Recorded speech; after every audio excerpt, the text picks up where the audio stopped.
Beats Planet.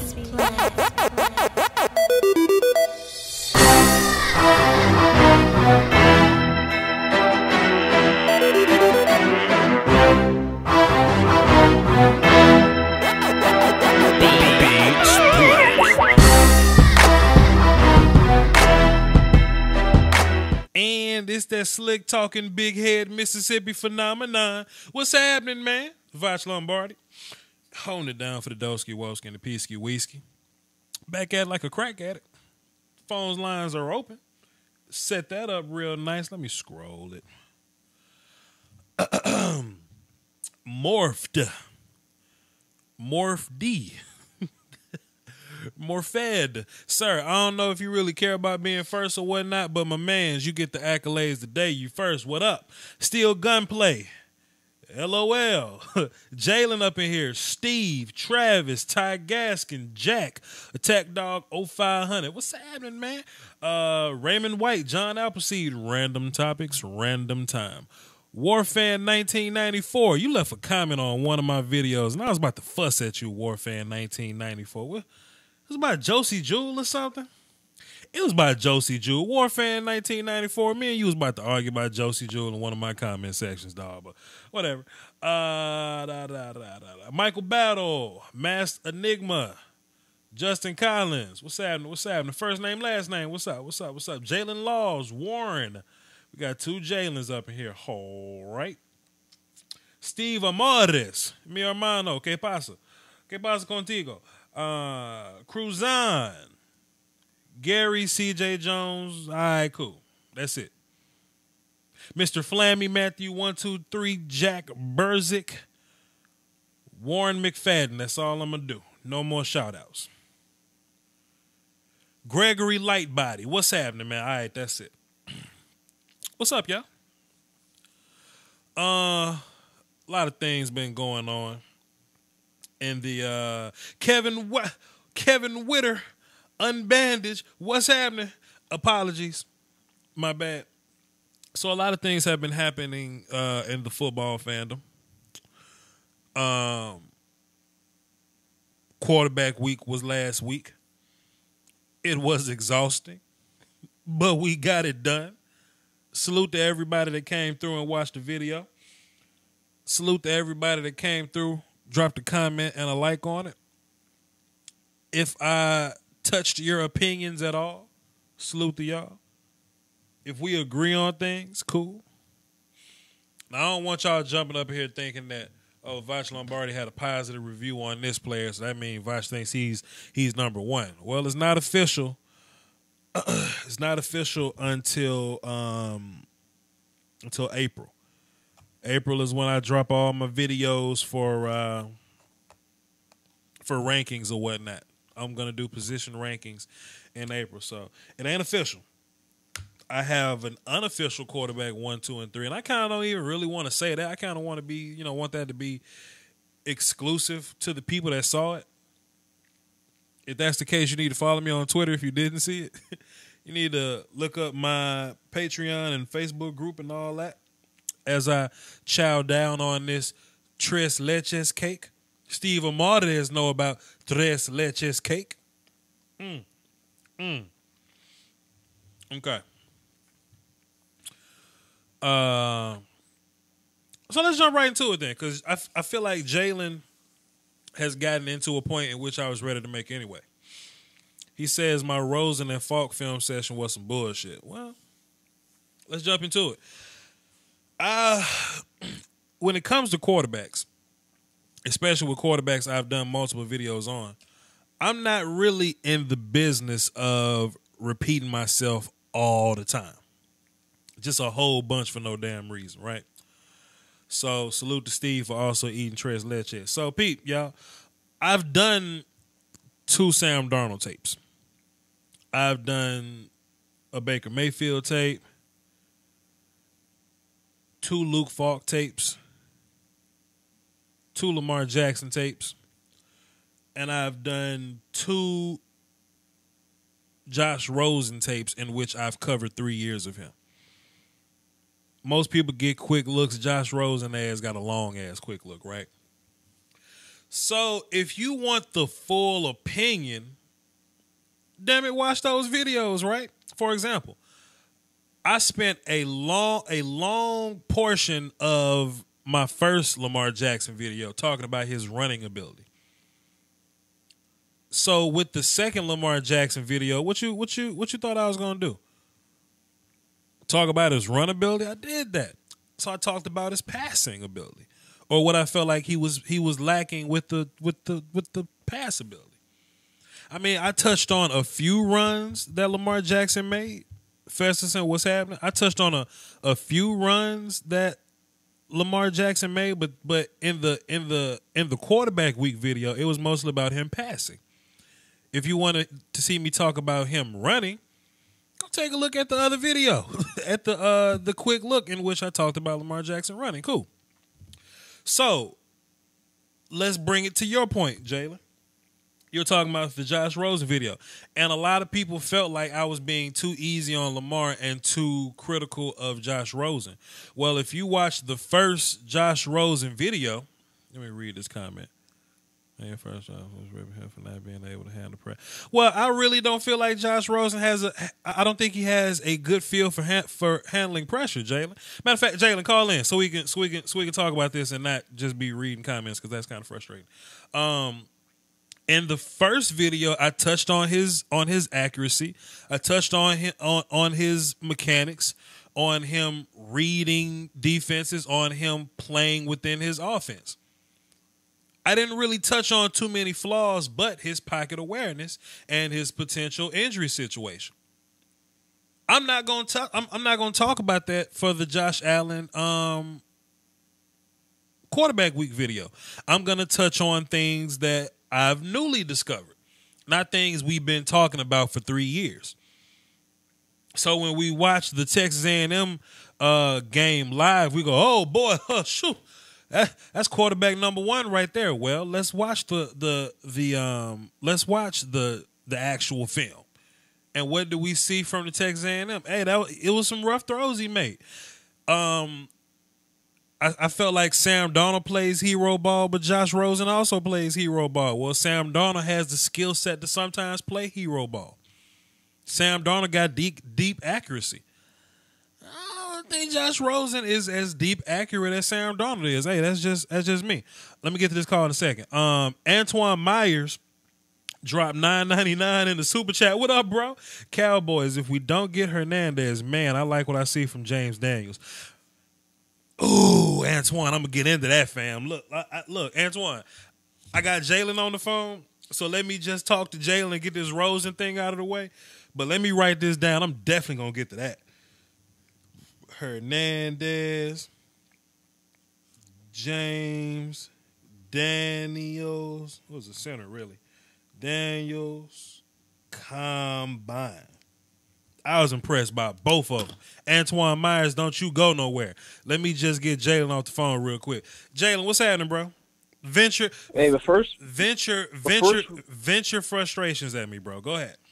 Before we talk about that, I just want to go over a couple quick things first. I hope we have another show this weekend or sometime soon, because I'm gonna go to the combine tomorrow.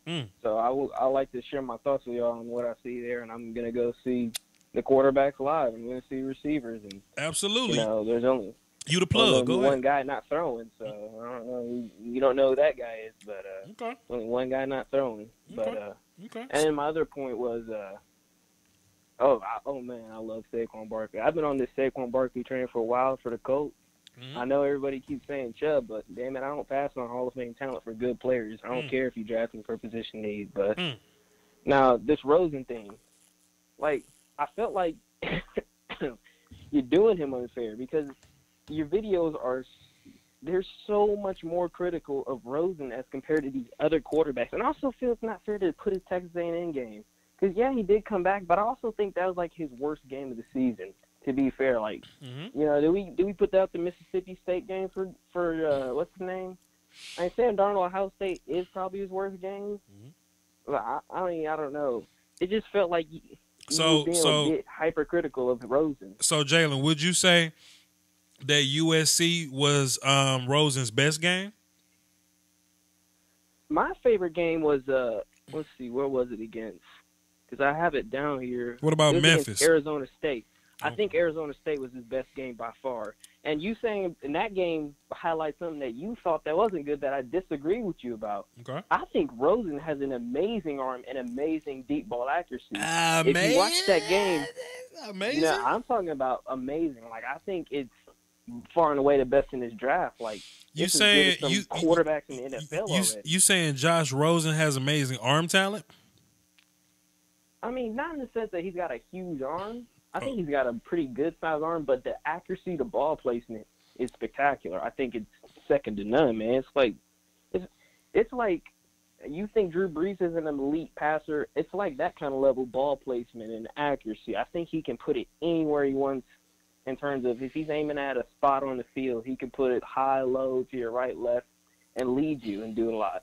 Okay. But if you watch the Arizona State game, that game, he has a couple, I think it's like 2 in a row actually, drives where he takes like a 5-step play action drop and throws a dime deep down the field on like a big post route. Mm-hmm. Like, I think if you watch those plays, you get more engaged for what his arm talent was. I don't know if he was quite healthy for that Texas A&M game because that was very early in the season. Mm-hmm. Obviously, last year he ended his season with a shoulder injury, and I felt like he got healthier as the year went on. Mm-hmm. And I just really, I don't know. It felt like you're a little bit more critical of him than other quarterbacks. And you also said, I'm not going to repeat myself from things I said the first time, but the first video, Rosen, you were kind of just ripping him for not being able to handle pressure, which was fair, but there was not really this positive point that you made about him in the first video. Mm-hmm. I can't really remember what the positives were that you said about him. I talked about his accuracy, his touch, and his timing.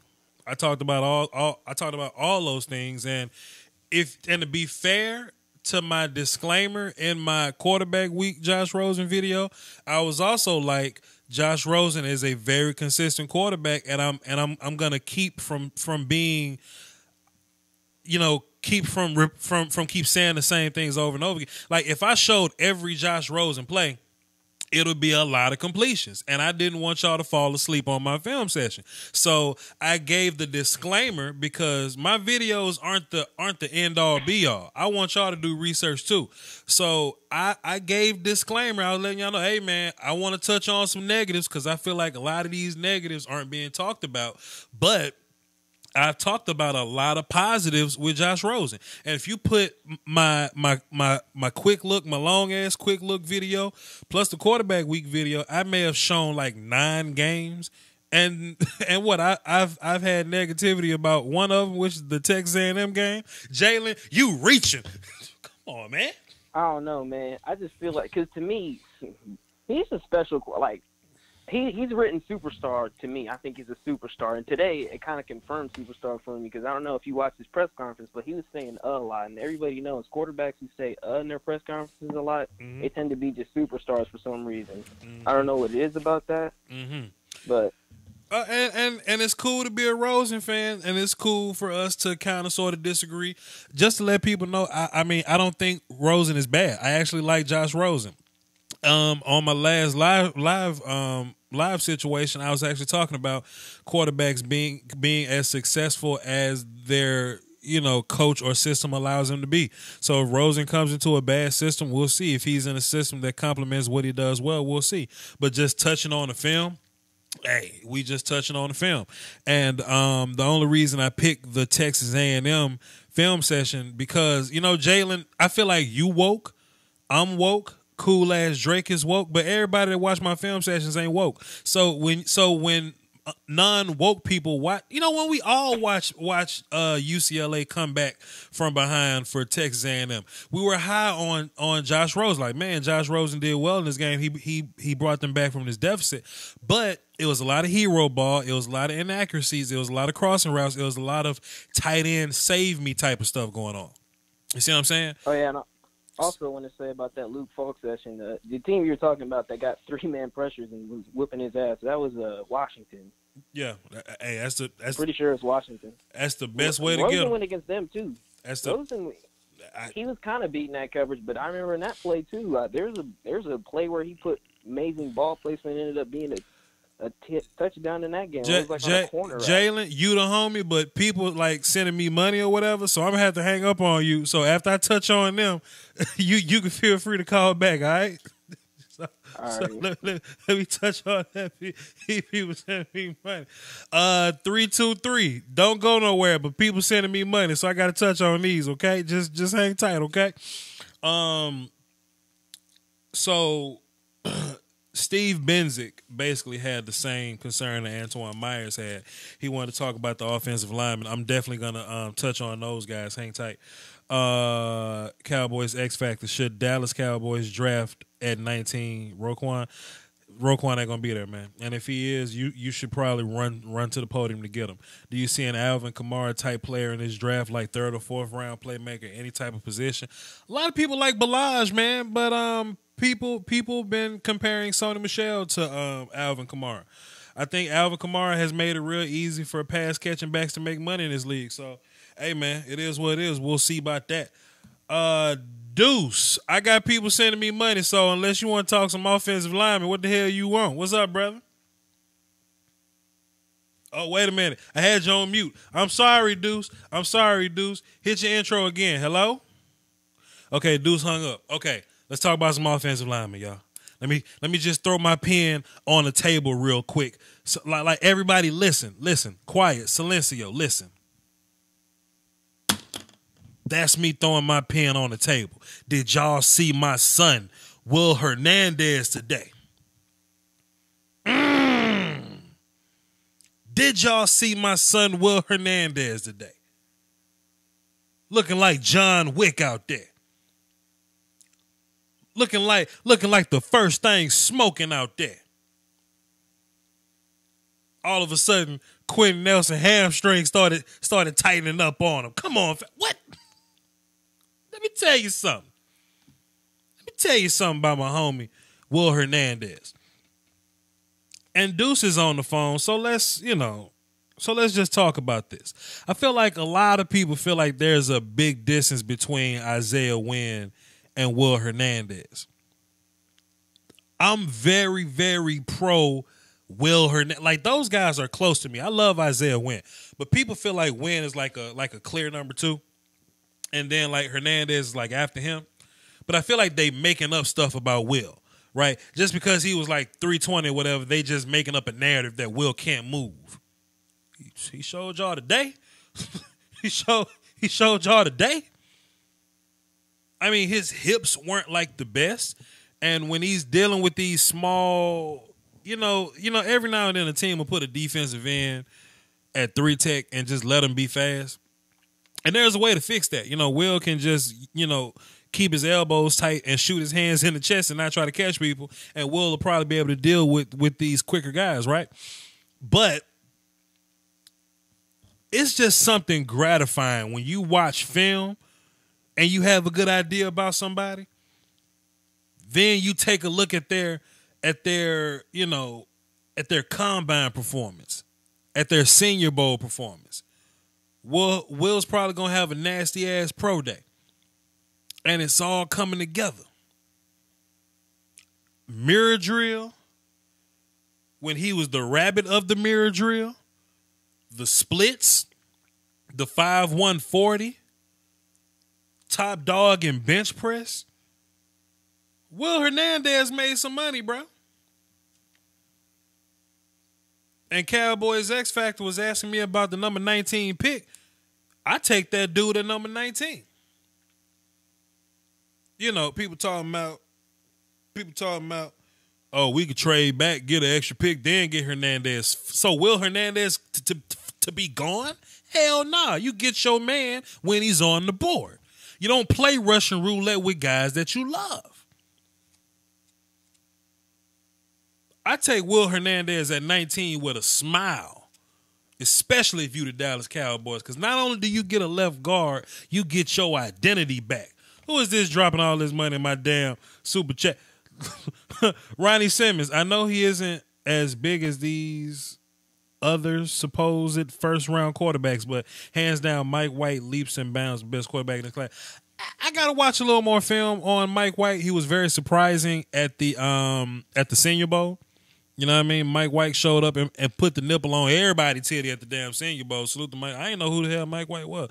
And I'm not even like super draft fan where I know all the obscure people. Like I'm not that guy. Like when I watch film on people, then I have a better idea of these, of these players. But throughout quarterback week, I've been seeing a lot of people talk about Mike White. So I'm not going to be a part of the peanut gallery and act like I know everything there is to know about the shrimping business right now. But when I watch Mike White, I will definitely give you an idea of what I think about Mike White. As for Will and Nelson, are they really that far apart? Let me tell y'all something, man. All this love I got for Will Hernandez, you see me standing on this table for Will Hernandez. Everybody, Silencio, listen. Throwing my pen on the table for Will Hernandez. Quentin Nelson is the man in this draft. Don't get that mistaken. Don't get that confused. Quentin Nelson is everything you want. Like, Will Hernandez is a Pro Bowler. Quentin Nelson is a creative player. It's levels. It's levels to this. Deuce, you've been trying to get on my phone line for the past 5 minutes, man. What's going on, brother? Oh, not much, bro. Look, these cheap Chinese phones I got. Cricket phone, man. You got that cricket. You got something you want to say about O-line? You're an O-line guy. You probably watched the combine today. What you got for me, Deuce? Yeah, man. Who you want to talk about? We talk about a lot. I hear you talk about my boy Win and Will, and I do think that it's funny that you'll hear two people, talk about one is way better than the other, and they're just two different types of guys, man. I think Will is your traditional mauler in a gap system. You got Win, he might be the best pure technician in the draft, but he's probably more of a zone guy. Both of them, I mean, you should love both of them if your team gets them. They're both amazing. I mean, they're not Nelson, but they're both really good. I'll tell you this, though, Deuce, and I think we need to, rally, petition or something to get one-on-one drills in these combines, man, because I agree. Like, Senior Bowl showed you everything you need to know about Isaiah Wynn, bro. But James Daniels showed some hips and some feet and some movement today, too. I was surprised with I wasn't surprised because I see it on film, but he looked a little better today. He looked just a little more light on his feet. You got a comment about James Daniels, bro? Well, James Daniels' problem is not his athleticism. He's been having knee problems. I mean, he's got huge medical red flags, but if you look at his tape, especially healthy tape, he's one of the few guys that can reach the second level. He identifies most dangerous defender, blocks well. He just got to be healthy, man. He can play center. He can play guard. He's everything you look for, but, I mean, I don't know if he's going to make it just because of durability questions. But if you talk about being an athlete, he's there, man. He's there. So you think we're going to have 3 first-round guards maybe? Hernandez, Wynn, and Daniels? I'll put it this way. I don't know how many get selected because, you know as well as I do, this is all team-based. One guy goes, and then you might not see another one call 6, 7 times. But I've got 9 players that are either center or guard with a first- or second-round grade. I mean, it's just extremely deep. I mean, because we talked about those, but we haven't talked about Frank Ragnow. We haven't talked about Braden Smith out of Auburn, who's a big boy in his own right. I mean, you got Wyatt Teller. You got Billy Price. There's a lot of deep names in this interior O-line. Billy Price tore that pectoral up, and he's probably going to be out for about 6 months. How far down this draft do you get him? Because he is going to drop in stock. That's just the unfortunate part about him. But now he's in, God, that's a damn steal territory. Well, it came out today that it's only a partial tear, so he should be healed up by camp. Okay. So it got confirmed today that it's only partial. Now, I do think that a lot of people worry a little bit, but I'll also say that, the type of tear, for anybody who's ever gone to the gym, who don't just sit behind their keyboard but actually goes out and works out a little bit, this is one of them freak things, man. I mean, tearing a pec, doing a bench press, 225 ain't heavy to him. I think, you've definitely watched enough of tape on him. The man's strong. I mean, he's bowed up, barrel-chested. He'll punch you in the mouth. So it's not like he's doing this heavy weight that he's never done before. It's just one of those freak things working out. I think that his stock might drop a little bit, but honestly, I don't think it is. He's a first-round talent who might go in the second round. So when I watch film on Colton Miller, he's looking like a 3rd, 4th-round pick to me. But previous to the combine, the Peanut Gallery had him like number 12 to the Bengals, and they also had him top 5 in his at his position group or whatever. I'm not a big Colton Miller fan, but he showed up and he was athletic today. But I'm more so film dude. So, what's your whole take on Colton Miller? Where you got him at? Well, look, man, I'm film-based first. I mean, we definitely don't teach analytics at the Scouting Academy or anything. I'll say there's one guy that I trust, that I work with. He's had Colton Miller as a first-round guy for about 2 months now. I'm with you. I think that he is the guy that needs development. I think that there's a lot of things you want. I'll talk about measurements, though. That 121-inch broad jump was pretty daggum impressive with a 7.33 cone. So he's definitely got a lot of athletic ability. He's another guy that's had injury problems. He's had foot problems. I think that he's real stiff, though. I mean, I know he tests real well, but if you watch the tape, you'll probably agree, especially when you look at like his kick slide, he's really stiff. I just think that he needs some work with an NFL coach to fix some of those problems. I put him in the third round, too. He's stiff. He can't turn. I don't think he kicks very well, and he misses with his hands a lot. So, like but sometimes. A lot of that's technique, too. Yeah. I mean, to be fair, if you teach him technique, I mean, he could possibly take his actual God-given ability and turn that into, productivity or whatever, but fam, like, can I see it? Like, how long you been playing football, bro? Not all of a sudden your first year in the league where you play against grown men and gangsters, you going to figure this out. I'm sorry, bro. I got to see it first. Yeah, he's definitely a guy that I think needs the red shirt. That's just my personal opinion. There's still going to be those people who think he's a first-rounder. There's still people who think that Brown is a first-rounder out of Oklahoma, which I've never seen that either. So it's just who you listen to. Which Connor, and this has turned into an interview for some reason, man, but you're an offensive line guy, but whatever. So which Connor Williams do you think we going to get, like, when we draft, man? Because that's one of the big polarizing questions when you look at offensive line. So look, can he play so is he going to be a guard or a tackle? Because I think when healthy, Connor Williams is a damn good left tackle. But where you see it at? Is he, is it health? Did he fall off? Is this injury going to be lingering forever, man? What you got, Deuce? I'll say this: if you watch Connor Williams in 2016 versus Connor Williams in 2017, totally different player, man. Connor Williams is a tackle in 2016. I think it's all injury. I mean, you look at him, high mental processing, shows good strength, not just strength, but grip strength, the ability to get those big 10-inch bare hands he has and maul somebody. And here's another thing. I don't like pulling him to guard because I don't think he's really good at getting to the second level, and that's what you ask a guard to do. I think he stays a tackle. Just let him get healthy. I think he'll be productive there. He has short arms or whatever, but I think he works better when he has more room to navigate opposed to working in tight areas or whatever. So I do like him at tackle. And I'm not so much as a big fan, because we're going to touch on this in a little bit. I'm not a big fan of, I don't think you can play left tackle, go play right tackle, because, Khalil Mack a gangster too. Like, Von Miller's a gangster too. Like, we just can't take back. We just can't say, you're a bad left tackle, go play right. I think let me throw this out there. Go ahead. There's no difference in that anymore. I know we still hear it, but you go talk to a guy like Duke Manyweather. If y'all don't know who Duke Manyweather is, he's one of the premier names in offensive lineman evaluation. He helped select the Moore Award for college football, which is the best O-line in the nation. He'll tell you, that left-right thing, if there's a guy who can't play right or left, it's all in his head. There is not a difference anymore. You look at the league, you got guys like Miller, you got guys like Mack. On both sides, you got Cameron Jordan. Joey Bosa over there. You got to be good on both sides. Joey Bosa, man. I got two more questions for you. I don't know why the hell you called me. I actually got three. I love you. It's been so long since I've been on here with you.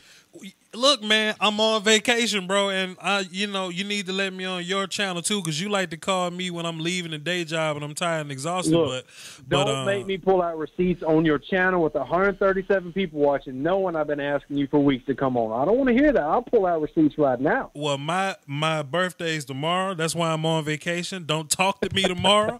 But the 4th, the 5th, and the 6th, we can run it. 3 more questions. So this tackle class is just really a letdown altogether. But some people got faith in Mike McGlinchey. What you think about Mike McGlinchey, bro?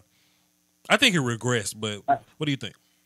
I honestly got faith in him. Do I think that he's going to revive this tackle class and make it better. I still think the tackles are not necessarily as strong, especially the interior guys. But I like Mike. I think we talk about, on the defensive side that, last year everybody questioned Reuben Foster because of the talent he had around him. I think that we've fallen in love so much with Quentin Nelson, how good he is.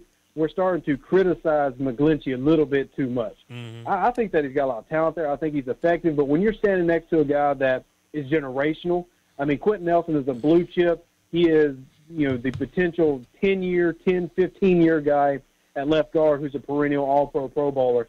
I think you start just to over-criticize McGlinchey because he's not as good as Nelson. I think he's still good enough in his own right, man. I think that there's a solid argument that he could be as good, if not better, than Williams when healthy. I see if people still keep, Connor Williams first, but I think McGlinchey's there. See, man, that's why I'm friends with you, because I actually saw this peanut gallery comment. I forgot, it might have been Twitter or something, but they were like, does Mike look good because Quentin is there, or does Quentin look good because Mike is there? And I almost blocked that person, dog. Like the peanut gallery is so extra, man. This what you do for tweets, for retweets. This what you do for likes and views, dog. How much is your soul worth for that tweet, dog? I started to tell him that, but I got disgusted and I just scrolled. How much is your soul worth for that tweet, brother? Sickening, man. I'm gonna save the best. That's just nasty. I'm gonna save the best question for last or whatever. Tell my audience about Saquon Barkley. I'm sure you were a fan going into it, but he's hot right now. He lit the combine on fire, and some bitch think he can do better. Like, he actually walked away mad and felt like he could do better. What? And to be fair, he said, maybe my 40 could have been sub 4.4. Maybe I could have got 3 more reps on bench. Maybe I could have caught the ball more perfect. I don't know. Tell my people, man. Go ahead. Look, from the first rep he ran that 40, he looked like he stumbled a little bit out of the gate. Mm-hmm. He stumbles and run a 4.41. What do you want for the man? I don't think you can critique him athletically. I think there's things that you can critique about his game that are justifiable. Right. But if we're just talking about him as a player, right. No, I mean, what can you say? Who are you really going to say is better than Saquon Barkley as an athlete and has higher potential than him? I mean, I love Geis. Geis is my number 2 guy. I love Michelle. He's my number 3. Mm-hmm. Ain't either one of them on the level that Barkley is in terms of year 3 projection when you're scouting him. Now, could they do better in their first year? Heck, maybe. I don't know. But I don't think that you can look at Saquon Barkley and take him off of the number 1 spot. I just don't. It depends on what you're looking for in a team, but he's got every single box you look for checked. He's just a complete guy. Sure, he can bust out like anybody else, but I want somebody in your comments to give me a legitimate complaint about him, because it's really tough to find them. So I thought of a statement today. I was in Walmart getting groceries or whatever. I thought of a statement, and I was going to tweet it, but it was a bit ambiguous, I guess, because I was saying it as an insult, but it looks like a compliment. I was gonna say, man, I can't wait until Saquon shakes DBs that are smaller than him, right? Because Saquon is 230, right? And when you look at him, like, man, but he's athletic enough to shake people that are smaller than him. But I said it as an insult, like, why don't you run these DBs over since you're that much bigger? Like, Saquon's a big dude. Like, that dude, that dude is one big muscle. And I feel like he should be running people over. And that comment was supposed to be an insult. But he's so damn good that he's going to be shaking people that's 30, 40 pounds smaller than him. I'm with you 100% there. Anybody who's bought my draft guide already and checked out, you read the report that I write on Barkley, read what I write on Geis. Geis at 15 pounds lighter is a more physical style runner because he bends at the ankle, bends at the knee, and he seeks out contact. Whereas Saquon Barkley is a 230-pound guy who thinks he's Reggie Bush in spirit and body. Yep. But I think a lot of that is, 1, coaching, and 2, look at the offensive line he's running behind. There's so many times during last year where you see him getting engaged at the mesh point, that spot where the quarterback hands off to him. Mm-hmm. He's already meeting defenders. So from the get-go, from the jump, he's having to feel like he's got to be that elusive back to get out of it. And I'll also say this. Some people have a problem with the fact that he doesn't seek out contact in the middle of the field, that he'll run out of bounds. To me, I like that from a team standpoint, because that tells me this guy's going to have longevity He's not going to take a stupid injury because he's had a clean injury history his entire collegiate career, 38 games. You look at a guy like Darius Geis, who's been nicked up consistently. Bo Scarborough, nicked up consistently. You don't have those questions with Barkley. You can look at him and say, yeah, that running style, maybe at times he only gets 3 yards when he could get 5. But my big comparison for me, and I've had multiple people come at me, is they'll bring me 20-yard runs that he rattles off and say, look, he could have got more here. And I'm sitting here like, he got 20 yards. I mean, come on. You're nitpicking like crazy. He got 20 daggum yards against a good collegiate team. Let the man go. Where do you draft him? Depends on the team, man. Here's the thing. Barkley is a top 10 talent. Yeah. But the position of running back doesn't hold the same value that other stuff does anymore, especially this year where we're talking about guys like Nick Chubb making it to the 3rd round possibly, and Kerryon Johnson, and Rashad Penny. There's a lot of talent there where you can find a guy who's not necessarily a generational talent, but I still think that there's teams who covet that. I mean, you see Ezekiel Elliott's and Leonard Fournette, Le'Veon Bell's. There's still that, those few teams that want a bell cow. He simply has to get one of those 10 teams to fall in love with him. If they don't, he can fall really close to 10 or 15. If you can get one of the ones early, like a Giants or a Browns, I think that's where he goes. Wherever he goes, though, I think he's going to do well. If he falls, it's not because of lack of talent on his part. It's because the position doesn't have the value it once had. And it sucks that the clear 2 top best players in this draft, the left guard and the damn running back, they fall victim to position value. Meanwhile, Bradley Chubb is being talked about taking number 3, and in a regular draft, like in a talent field draft, I don't think Bradley Chubb is a top 3 type of guy. Yeah, I mean, if Bradley Chubb came out last year where DE was really deep, you're not hearing him talked about in the top 10. In this class, I do think he's top 10. I think there's a lot of good about him. I think one problem, though, is everybody, when they think defensive end now, all they think about is edge. I like Bradley as that traditional defensive end. Think of like a Cameron Jordan. Yeah. You don't necessarily have to get you double-digit sacks. He's just good at everything. I think that's what Chubb's going to be. But if you're looking for the guy who's going to be the next 12, 14 sack guy, you might not find him in this class. What I like about Chubb, though, is that smart player, strong hands, good against the run, and he can pass rush if he's better than you, like if he's that much better than you or whatever. But when you look at guys like Landry, Key on a good day, Oscar from Oklahoma, like all those guys, I think pass rush better than him. But he's more of a complete the guy. thing with him is he's a complete guy. Yeah. I mean, so in my quick note section, he's got ideal size, play strength, athletic ability to be a 3-down defensive end. He shows a full toolbox of pass rush moves. Here's a big one for me. He actually has a pass rush plan. A lot of fans don't realize that is important. A lot of fans don't even realize that exists. But he has a plan. Most guys in this class don't have that at all. Then he also shows the ability to drop back in coverage. So he's a 3-down guy you never have to take off the field. I think there's a lot of value in that, even though he's not as good of a pass rusher as a Harold Landry. He's not as much of an athlete neither, but okay. One last question, man. Can we just have a moment of silence for Orlando Brown? I said silence. A little bit. Look, no, I can't, because that man came out today and said he's been fat his whole life, and I died laughing. I love him as a person, but that boy killed his stock so bad. That boy said I've been fat my whole. Listen, man, and I'm not really, it's been a lot of peanut gallery going on with Orlando Brown, man. He plays for Oklahoma. He's a big dude, and I was seeing a lot of first round, second round hype on him. People like, yo, Vach Lombard, what you think? I think he's slow footed. I think he's a 4th round guy, but what's been saving him is that arm length and that recovery. He can recover his ass off, but what people don't understand is that in order to recover, you have to be beat. You have to be beat in order to recover, and he gets beat a lot.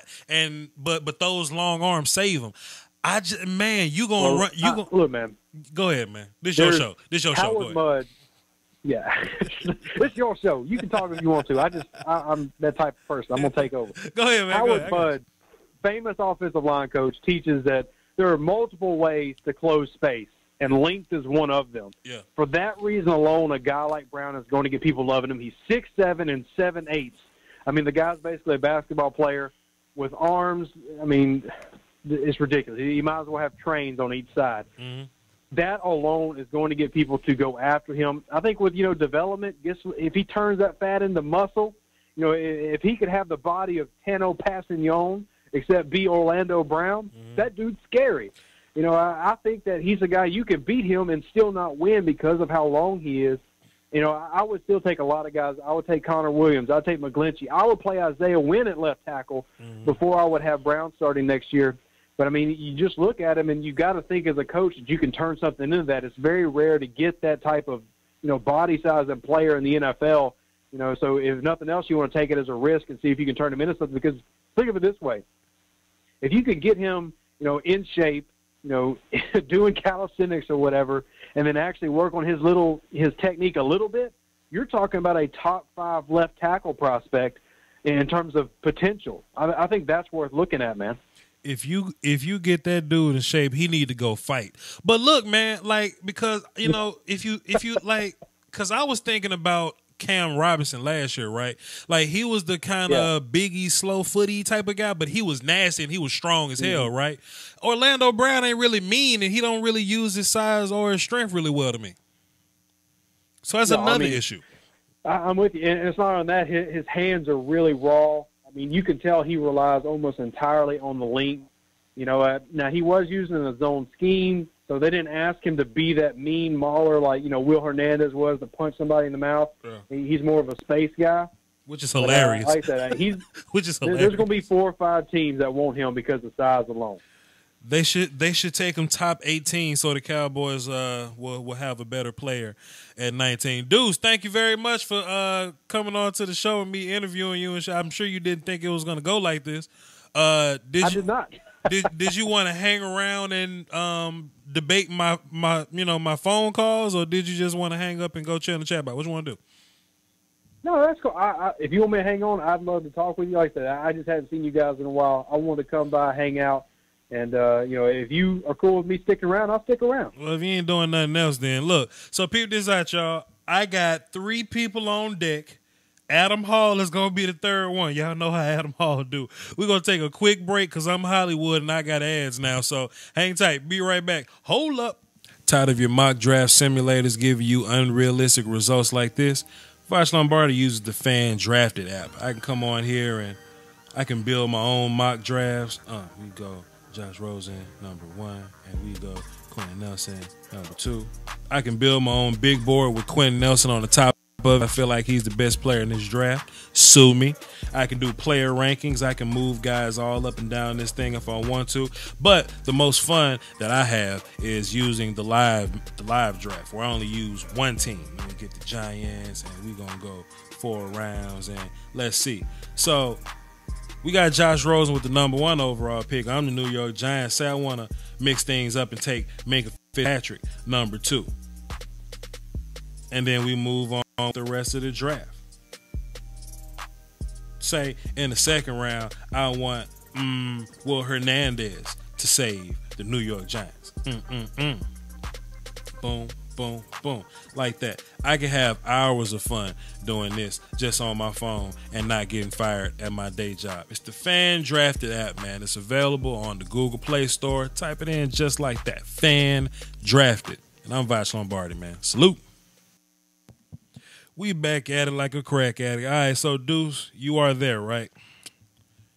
Oh, you know it, bro. Okay, so Deuce is there. Cool. Hey, man, I'm figuring this little system out, man. 442. What's happening? Who this? It's Mexico, man.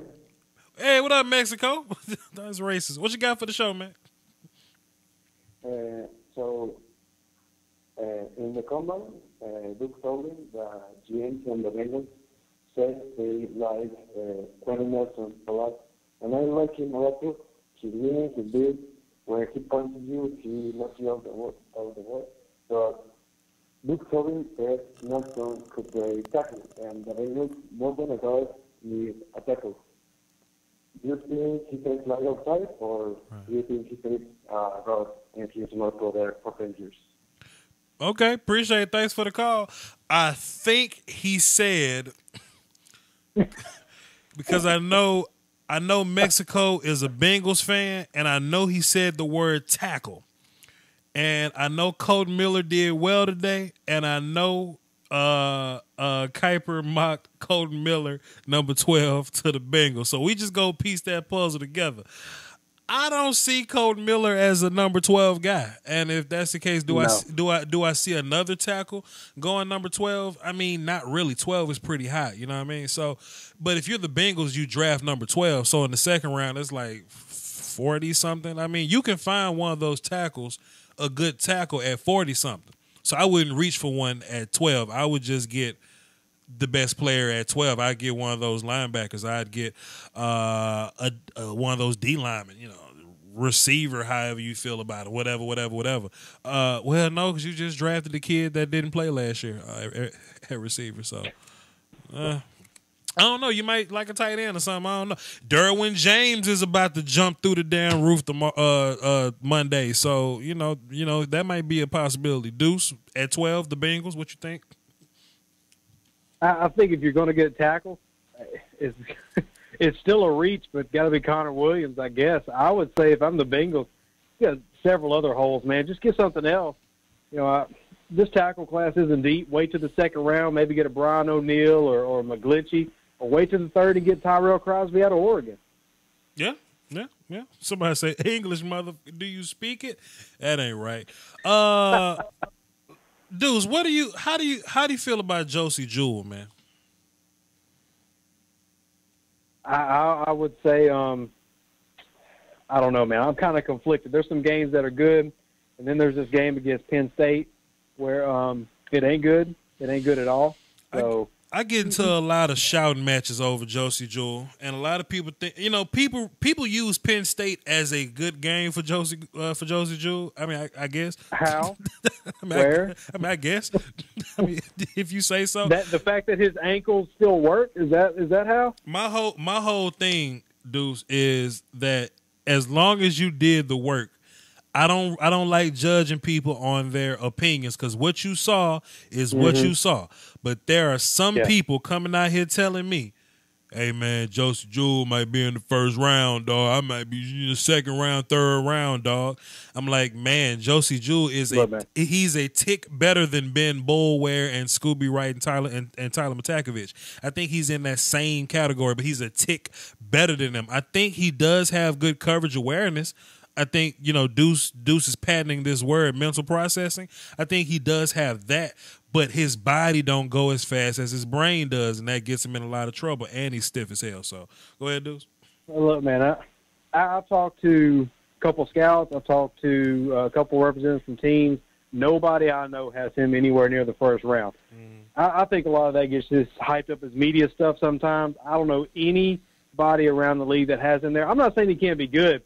Yeah. But, I mean, for me to have a first-round grade, I mean, that boy better be the next Sean Lee. And he's much more Mark Semino than he is Sean Lee. True. Damn, dude, show your age there. Yo, Vach, who's finest? Joy Taylor, Kay Adams, Colleen Wolfe, or Molly? Hey, man, let me tell you something. It's either Joy Taylor and Kay Adams right now. I'm going to go ahead and cut off Colleen Wolfe. Salute to Colleen, no. And Molly, salute to her. Joy Taylor is a gift from God, but Kay Adams, she make me lose sleep at night. Oh, my God. Kay Adams from NFL Network. And I don't even watch the four-letter network like that. But damn, when I see Kay Adams on TV with Nate Burleson and those two squares that she called co-workers, oh, my God. Look, man, Deuce is a very religious man. I feel like God don't make mistakes, because you can't hire me to the NFL Network and expect me to behave around Kay Adams. I lose my job so you gonna be instantly. Like Warren Sapp catching all them accusations. It ain't gonna be accusations, because I'm like, yes, I did. Yes.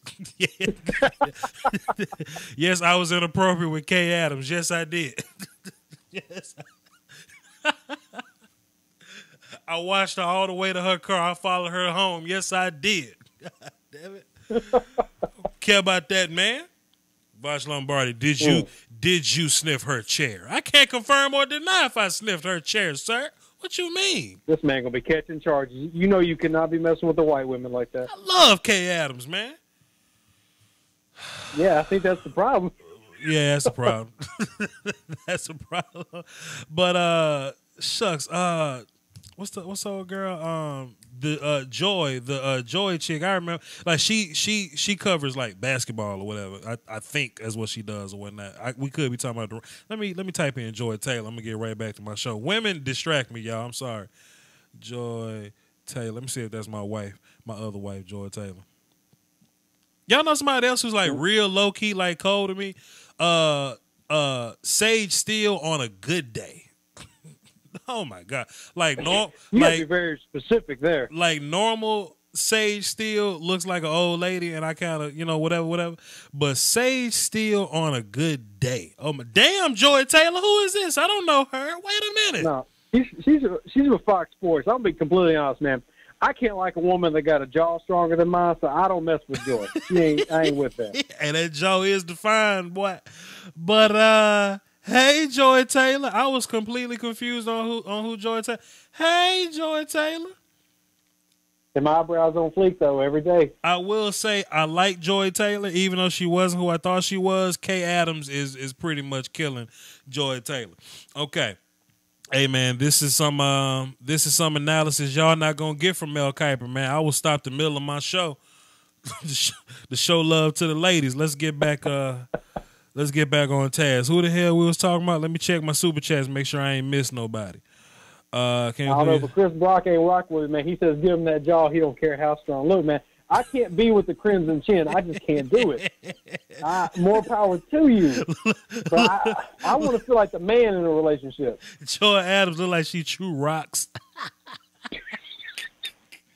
But man, I love Kay Adams, boy. She built like a Terminator. She swole, man. I don't like swole women really, but hey man, whatever. Anyway, let's get back on track, man. Y'all are distracting the hell out of me.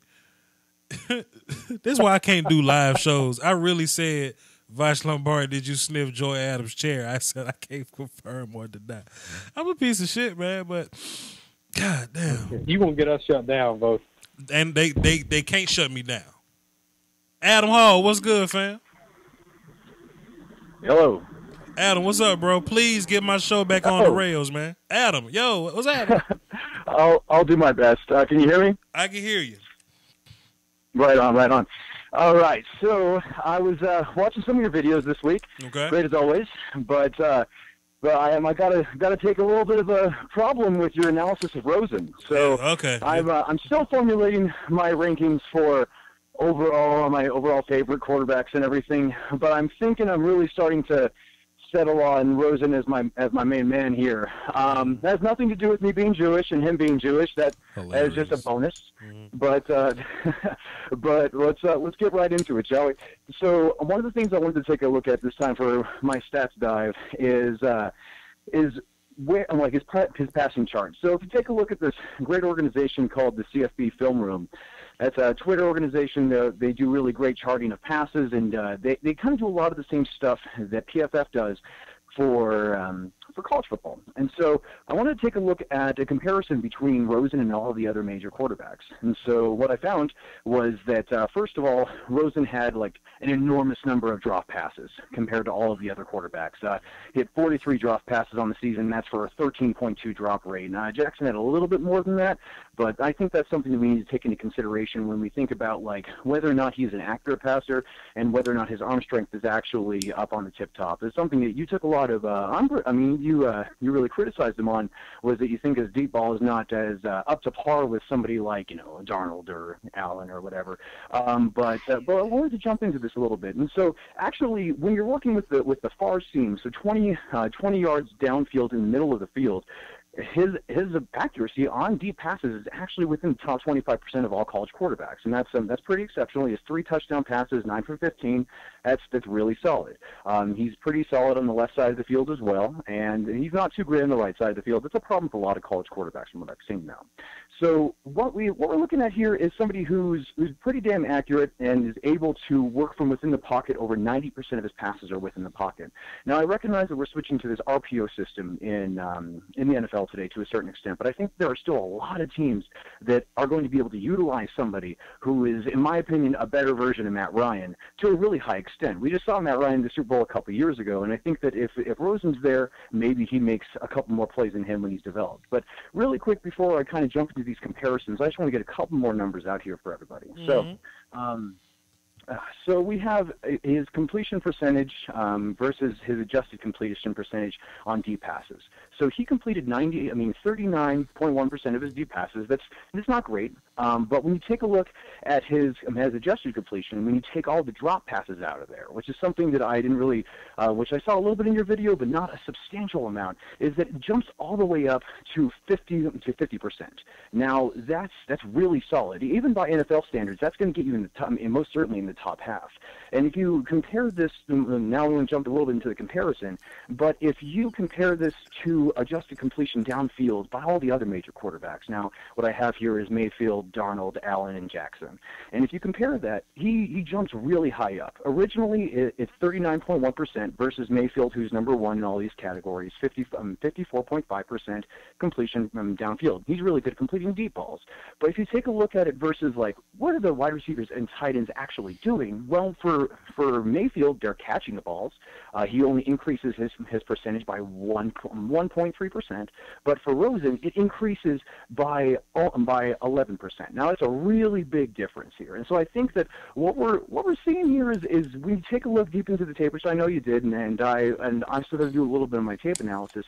You see that this whole notion of a truck versus a trailer thing, that Rosen really is the truck. He's really pulling his team forward. He's doing a lot of the work that Mayfield doesn't have to do to the same extent. No dog in a Mayfield. I love Mayfield. But he's not having to work as hard to produce the same outcome. His team is putting him behind. His offensive line is playing like trash. Another show, I'll pull up the offensive line statistics that I'm going to be writing about relatively soon, but I don't have those on me. But what we're looking at is a person who is making the players around him continuously better. And if you're taking a look at somebody like Darnold or somebody like Mayfield, they're both exceptional players. But what they're not doing is they're not raising the level of play of all the people around them to such an expansive level. I mean, that's the reason why you're going to have somebody like Rosen go in the top 5, hopefully, at least if people are smart, because they are appreciating the impact that a quarterback can have on the level of play to everyone around him. And that's the reason why I'm so high on him, guys. It's just he's not the most athletic guy, pretty much at all, but he's cerebral. He can complete those intermediate passes really well, and his downfield passing is underrated. And so I think that's really something that we need to take a look at and we need to appreciate here is he throwing a great ball? And so I got one last number here for you, and then I'm off of my tangent here, is that I want to talk about uncatchable passes. And I think that's something very important we need to focus on. Is like, because in the NFL, you're going to be throwing to players like, Julio Jones or Golden Tate or whoever else, and they're going to be able to make better catches. But if they're still uncatchable, they're uncatchable. So when you take a look at the percentage of uncatchable passes that each of these guys are throwing, it's really not even that close. So Rosen is throwing 8.8% uncatchable passes. That's pretty good. It's the number one out of all the major quarterbacks. And then if you take a look at Sam Darnold, who's number 2 out of all the main quarterbacks, it's 11.5. It's a really big drop off. And so Allen is just trash. He's almost twice as many as Rosen. So really, that's what I want to be focusing on, is for the things you're going to ask your quarterback to do. Can he do those things? Has he shown a line of doing these kinds of things? And Rosen, time and time again, has shown in concrete numbers that he can and will continue to do these kind of things, even if he's banged up, even if he's working with a trash offensive line or bad receivers. And so that's really what we're looking at here, and I think that's why he's going to be successful. So my whole thing with like Josh Rosen or whatever in the comment section are ridiculous.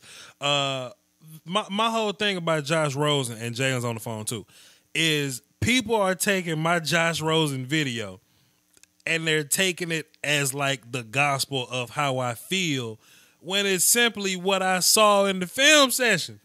That's what we ain't talking about here. Now, I'm not saying that Josh Rosen is a bad deep ball thrower, because I've seen evidence of his deep crossing routes. I see some deep posts, the seams. I see those throws when they're open. Yeah, these quarterbacks can make these throws when they're open. The point I was trying to make was he not a gangster downfield. And okay, like the infamous 2016 Sam Darnold Penn State throw. That's downfield gangster. I think Josh Rosen ain't got that, even though he can make the throw. I think Josh is accurate. He has touch. I like his timing, and I like his ability to make throws within his system. You know what I mean? His ability to make a read and get the ball there. Even though one of my criticisms was, I feel like if he sees a read and the read's no longer there, he stays stuck on that read. I don't think Josh Rosen plays good football on the fly. Like if things break down, he does a lot of dumb shit. But if everything's on script, I think Josh Rosen's a pretty solid ass quarterback. But all people got was a video full of Texas A&M criticism. Now they think Vach Lombardi said Josh Rosen sucks. No. Everything got context. And what I did differently this year with quarterback week was I did a lot of comparing guys to other guys. Last year, quarterback week, I would talk about a quarterback, but I would pretend like the other quarterbacks didn't exist. I didn't do that. I think it was interesting to get context when you talk about the other guys in comparison is you know what I'm trying to say. When you look at the class as a whole, well, this guy does this. Josh Rosen may be a little more safer with this to intermediate, but man, do you see how gangster Baker Mayfield is on third downs compared to Josh Rosen? That's what I was doing. It's just that the people took my negativity and they made it a bad video, which ain't the case. No, I don't think it's a bad video. Yeah, I mean, I still got to look into his third down conversion rates and how he actually works and flies. One of the big things about Rosen is that he had this whole Alex Smith situation going on where he's working with like 3 separate offensive coordinators each of his years, and they were working with like drastically different like types of offensive schemes. And I wouldn't be surprised, considering that this was his pro-style year in 2017, if we were taking a look at a lot of tape where they're like actively restricting his ability to work outside of the basic parameters that they've set. And so I kind of want to go back to see his spread times, or like last year before he got injured, to see if he played a little bit more outside the box. But yeah, I mean, to say that he's going to play with the same level of like dynamicism and kind of creativity that you're going to see out of Darnold on like an every play basis, like I think that's kind of asking Rosen to do things that he's probably not, constitutionally made to be able to do. So I think those are really valid points. I'm just a little worried about drafting somebody first overall if you're the Browns, and somebody who's going to need a little bit more work if it's Darnold versus pulling the trigger on Rosen. But I don't know, do you guys actually think that Rosen really does not want to play for the Browns, and that he'll like pull an Eli if they try to draft him? Nah, he don't want to play for the Browns, and all this cleaning up that he's doing is politics. Adam, let me ask you a quick question. I'm gonna move on to Sam Ping and Jalen and Mexico call back. Let me ask you a question. Do you think who do you think could make a bad team better? Well, let me say this. Who would make more improvements to a bad team, Sam Darnold or Josh Rosen? Let's just say 5 years since that's the rookie contract. Because the reason I'm saying is I feel like if you put Josh Rosen on like the Minnesota Vikings are gonna be terrifying if you ask me. But if you put Josh Rosen on the Jets, I don't think Rosen can pull the Jets out of obscurity better than a guy like Sam Darnold can. You see what I'm saying? Well, it's tough to say. I mean, I think that we have to take a look at a couple different alternatives here. And so with Rosen, I think that you know what you're getting, and I think that his ceiling can grow. I'm not certain his ceiling is as high as Darnold's. So, but we have to think about the 2 alternatives here for Darnold, or maybe 3 alternatives. Is one alternative is he goes the Aaron Rodgers route, who that's his highest ceiling is Rodgers, right? And then he's able to work outside the pocket extremely well, uses his strong arm to be able to hit people when he needs to, and is able to elevate the play of everyone around him. And then you have like a worst case scenario, which is, like a Paxton Lynch scenario I think that's even worse than possible worst case scenario, but where he doesn't really develop the confidence or relieve himself of these chinks in his armor to be able to really thrive the way that he should. And I think that there's this third alternative where he's just kind of like stays where he's at, or maybe just gets a little bit better, and then is pretty average, kind of Alex Smithy, because people forget that Alex Smith is a really good athlete and can work outside the confines. And so I would feel that I would be more comfortable taking Rosen in this case, because I think he's bound to get better unless his injuries really tear him away from the league. And so, you put Matt Ryan currently, right, or Matt Ryan from 2 years ago, on the Jets, they're going to be a really good team. And given the right pieces around him, they're going to continue to excel. And I do think that Rosen is better than Matt Ryan. And so when you take that into consideration, if you believe in your GM, if you believe in your ability to draft good players, then you got to go with, I think you go with Rosen. But if you're like working with somebody who's like a boom bust person, a boom bust GM, and is like going to do crazy shit, then you probably go with Darnold, because you need that possible upside. And so that's kind of where I'm at currently, but I still got to do a bit more scouting before I start sending out all of my dynasty picks and my articles and stuff. Thank you very much, sir. It has been a pleasure talking to you. You ever shot dice before, Adam? I'm sorry, one more time? Have you ever shot dice before? Played craps? No, I haven't. Okay, never mind. Take it easy, Adam. Thanks for calling, man. Y'all going to hell. Talker on that one. Y'all going. I love Adam, man. Every time Adam called, he hit me with facts, but he hit me with all the facts. I'll tell you this one. I didn't want to bring up anything with him because he would have been talked all night. But my thing with Rosen, I have him as my top quarterback. Yeah. One thing I remember Adam saying that I think he needs to keep in context is when you're scouting these type of quarterbacks. He mentioned him not being the greatest reader, leaving that first read. But if there was going to be a system where he did that, it was this year in that 2017 system. So if they're using half-field reads and various passing concepts like they did, if he has trouble moving, you're not going to see that be any better in a better situation moving back in time for him. So I think that's my question for him is mechanically, everything you want mechanically there is Rosen. But when you're scouting him as a player and individual, there's a lot of things that you question that other guys do better. You talk about that it factor, that ability to convert on third down in the red zone. I mean, that guy this year is Baker Mayfield. He's the best at third down in the red zone.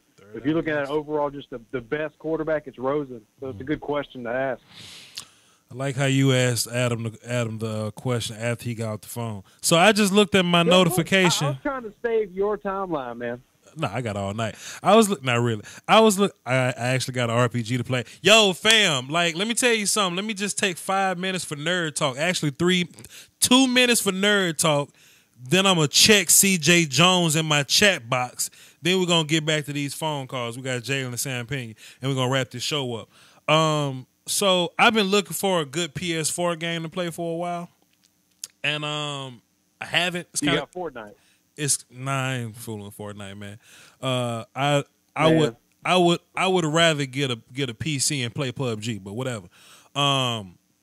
PC's on the way though. So what I did was instead of buying a new PS4 game, I went backwards and started playing my PS2 again. So I'm playing NBA Street 2, Def Jam Fight for New York, NCAA Football 09, which is amazing. Metal Gear Solid Original. Classic. And I've stumbled across this RPG game called Suikoden or Suikoden 2. And it's the best damn RPG game I've played in my life. Final Fantasy VII. Elder Scrolls Oblivion. You know what I'm saying? Suikoden 2 is the best RPG game I've ever played in my life.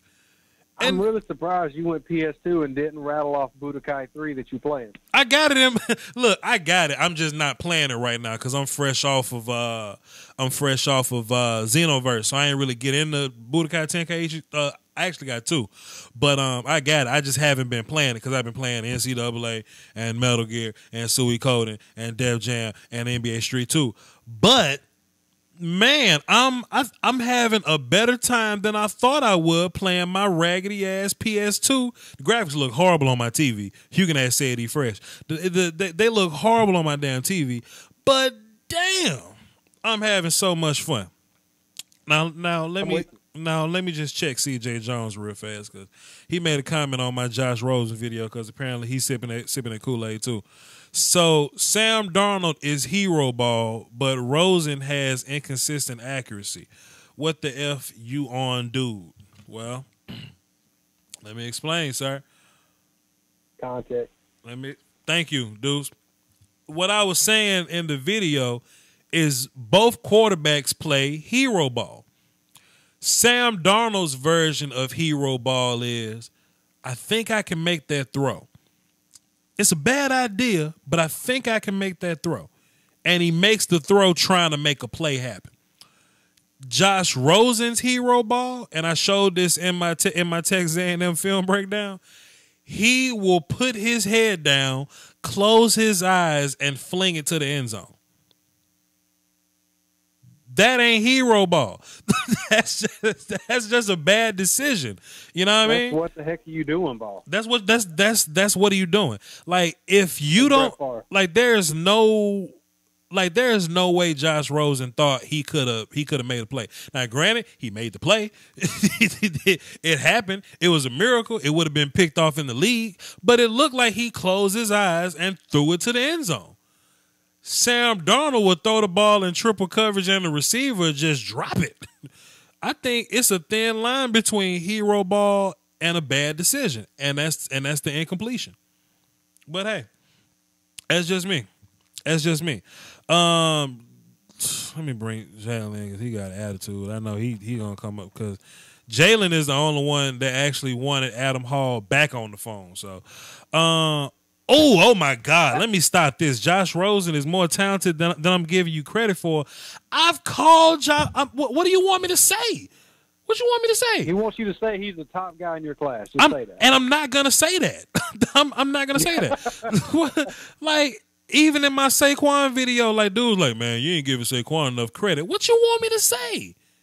He ain't the GOAT. And look, like the Josh Rosen video, like 22 minutes long. I say 13 minutes is positive review of Josh Rosen. Josh Rosen did what he wanted to do against USC. He destroyed USC. He made some pretty good throws against Memphis, barring those 2 red zone interceptions. But fam, crossing routes, dumping off to the tight end, timing. That's what Josh Rosen does.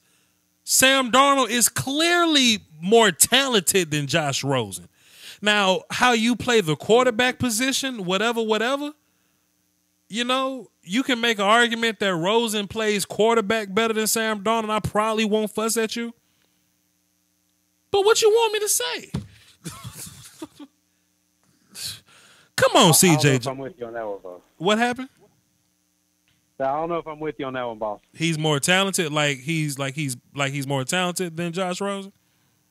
Yeah, I think Sam Darnold has better arm talent and athleticism than Josh Rosen. You know, just in that way. Like he doesn't have sneak athleticism. Like I feel like Sam Darnold can run. Plus he can fling that bitch out the stadium. Josh Rosen can make NFL throws, sure, and he looks like he's stuck in the mud when he's running, but that's not his game though. He's not mobile guy. You know what I'm saying? Plus Sam Darnold, he's a big thick dude. You know what I'm saying? Even though he only weighed like 3 pounds more than Lamar Jackson or something, but he's a big thick dude. He's a better athlete than Josh Rosen. Josh Rosen may play quarterback better than Sam Darnold. I'll let you say that, but Josh Rosen ain't more talented than Sam Darnold. Anyway, who's our next caller? Yeah, whatever. Let me bring Sam Payne. Matter of fact, let me not bring in Sam Payne. Sam Payne, hang tight. Let me get Jalen in and out real quick. Jalen, you called in already. You got 30 seconds. What's up? I was just gonna say Adam Hall was eating the hell up. Like I agree with everything he said. He's spitting some facts, but then I got a different argument though that I wanted to make. All right, you guys got to stick with me right here. Okay. I think today's 49ers or the Browns, if they played the 80s 49ers, they'd blow them out by 50. I'm sorry. The people need to realize the old NFL was weak as shit, dog. So you say if I think it translate. You say the Jimmy Garoppolo 49ers can whoop the Joe Montana Jerry Rice 49ers? Is that what you're saying? Yeah, I mean they had like 260-pound guards. You think they're blocking DeForest Buckner? Deuce? Oh, I was let you go handle that one. You know I'm gonna go off on your friend, so Go ahead and get him. Hey man, I don't really have I'm kind of speechless. I don't know what to say. Really, I don't. no DBs can cover the speedy receivers of today. It's just nothing. They Like- can't match up. like Tight D- ends would be too good. Like Deion Sanders. Like I said, there's a few rare players that can translate. But damn it, I'm telling you what, these 260-pound guards, when they seen DeForest Buckner, they get whooped. I feel like Vita Vea will be a first ballot Hall of Famer if he played 1960. Like Roquan Smith could play DN/D tackle in 1960. So when they make the adjustment and find a way how to block these guys, right? Okay, you're just saying that they just can't. You know that those 260-pound guards blocked big defensive ends and defensive tackles in the 80s, right? Like, you know that. And they wasn't blocking the guys that come out today, man. I'm telling you. I'm just saying, like, and plus, I mean, how good would Jerry Rice be today? Let's just be honest here. what? How good would he? He benefited from the best system in the history of football. He's not fast. What? He's not this dynamic athlete. I want to see what he could do against Jalen Ramsey. I'm sorry. I don't know if he gets a catch. Even though he did okay, never mind. Look, fam. First of all, you said the greatest offensive system ever, even though the West Coast is still run today and is not consistently beating everybody into the ground. Oh, no, it's because we found a way to stop it now. We got better players. Like, linebackers don't how have you found a way to stop it? How are you found a way to stop it? Well, the Tampa 2 was invented. And the Tampa 2 stopped it because I'm pretty sure the New Orleans Saints have been running a West Coast scheme, a variant of it, for about 10 years, and have been the number one offense, I think, 4 times, have never finished worse than like 7th. Yeah, it hasn't been stopped. Yeah, they won. You know, your whole argument was that it's been beaten. It's been stopped. Well, no, I'm just saying. I don't think it would be nearly as successful today. I mean, come on now. Who's the Miles Jackson? But I'm telling you what they run. Who's the Taylor Smith? Like, who's the linebackers? Who's the pass rushers back then that was as good as the ones today? I'm sorry. I'm not giving it up. Jalen Ramsey don't even play for the 49ers, man. No, I know. He just handpicking the best players he can think of. Like, what if they had this? All right. Well, today's 49ers, if you want to just go strictly 49ers, what do they got? Tremaine Brock. I think they got some Jimmy Ward. Tremaine Brock go cover Jerry Rice. Hey, this guy is acting like David Fulcher didn't exist, who was a 6'3", 230-pound safety with 8 interceptions for the Cincinnati Bengals in 1989. Taylor Mays would be like Ronnie Lott if he played back then, man. If Taylor Mays played back then, he'd be the greatest. Taylor Mays! Oh, my God. Look, brother, here's what I'm going to tell you, bro. Whoever your dealer is, you need to dap him an extra 20 this week because he is giving you some really good stuff. You need to spot him an extra 20. Pick in 1980. Nick Chubb would be a top 5 pick. Let's just be honest here. Like, we're not being honest. We telling you that you is high. Is extremely high right now. I mean, I'm not gonna say Barry Sanders would be Tavon Austin, but he ain't going Barry Sanders in today's NFL. Barry Sanders don't. He ain't doing that today's NFL. I'm sorry, he's not. Jalen, what? Okay, so why'd you? So what makes you think it is like you ain't never seen? I was just watching. You ain't never seen Roger Craig run before? You ain't never seen Roger Craig run before? I know there's select few players, but I'm just saying overall, I feel like the Browns would be whooping some ass in the '80s. Like, dog, that team would go 6-0. So who blocking Myles Garrett? Who gonna block Charles Haley? Well, motherfucker, Joe Thomas is gonna block Charles Haley. Myles Garrett don't even play for the damn 49ers. What are you doing, Jalen? I also said the Browns too, but 49ers. I mean, Solomon Thomas will probably be an athletic pass rusher for that day. Damn it, he'd probably be a bendy edge guy for that day. You're talking about this like Anthony Munoz is the best left tackle of the '80s, right? That man is 260 pounds. I'd love to see what he could do against Myles Garrett. Myles Garrett might throw him. Like, Myles Garrett might pick him up and throw him, and then injure your quarterback again. Your racist-ass quarterback, Boomer Esiason. But, like, I'm sorry. I'm sorry, man. Okay. The 80s NFL Look, man, be getting their ass whooped. This is why I encourage people to actually go somewhere and study the game so they don't have hot takes. Like, Hey. People like this are why Skip Bayless has a job. Okay. Well, no, I was watching some old NFL replay, and I was just watching. I was like, damn, these niggas were really that ass. Like, I was watching. I was like, damn, they suck. Ronnie Lott was that ass, huh? Ronnie Lott. Ronnie Lott. I wish Ronnie Lott was alive so you could tell him that. I wonder what would happen. Ronnie Lott was. Oh, no, I mean, he was great for his day, but let's just be honest here. Is Ronnie Lott very church today? We being honest. That's the problem. We being honest. Two people very educated in the sport telling you that you are wrong, and you're just like, no, man, they whack. They whack. Who else played for? Who else played for? Dwight Clark. Who else played for? Dwight Clark is all right. Dwight Clark's game ranking against the Browns. I think Jabril Peppers would actually look good in coverage if he played against that team. I'm not even playing. Jalen, this been real, fam. I'm gonna go ahead and hang up on you, bro. Thanks for calling in, fam. Man. Disrespect Charles Haley like that. Like, we don't have everybody talking about Harold Landry being the greatest pass rusher. They weigh the exact same amount Charles Haley did. He had 11 and a half sacks in '89 as a Super Bowl champion. Charles Haley is the original. I'm off of my behavior medication. I'm bipolar, and I'm gonna use that in the sport to worsen my CTE. Love Charles Haley, man. Come on, Jalen. This dude said Mays and love. Come on. Look, I love you, Jalen. I ain't trying to speak will of you back, but you got to stop with the drugs, bro. You can't. You can't keep doing that. Now, before I get into Sam Pena, I do think there's some Jesus, man.